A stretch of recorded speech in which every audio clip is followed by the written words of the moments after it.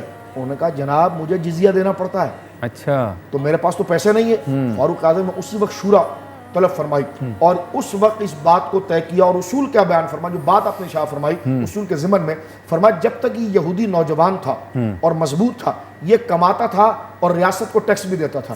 آج یہ بوڑھا ہو گیا ہے تو یہ بھیک مانگے گا. اس وقت وہ وجہ بنی ہے کہ جو بڑی عمر کے لوگ تھے کہ جو کمانے سے عاجز ہو گئے, ان کو ضرورت تھی, تو بیت المال اس کی تکمیل کیسی کرے گا. تو مسلم رہ لیجیے کہ غیر مسلموں کے اوپر یہ آسان یہ تھا کہ ملک شام کے اندر جب مسلمانوں کا قبضہ غلبہ رہا اور 8 سال کے بعد مسلمان فوجیں لوٹی تھی, تو آپ خود پڑھتے ہیں کہ اہل کتاب خود اپنی مقدس کتابوں کو لے کر آئے اور واسطہ دے کر کہا کہ اہل عرب آپ نہ جاؤ. انہوں نے کہا نہیں, ہمارے امیر نے ہم کو طلب کر لیا مدینے میں. انہوں نے کہا کہ خدا نے کبھی ہمیں مہلت دی نہ کہ ہم اپنے لیے کوئی امیر چنیں تو پھر ہم عرب کے باشندے چنیں گے. یعنی وہ جو حضور علیہ السلام کے تربیتی یافتہ لوگ. کیا بات ہے, سبحان اللہ. چلتے ہیں بریک کی جانب, بریک کے بعد ہوتی ہے آپ سے دوبارہ. اللہ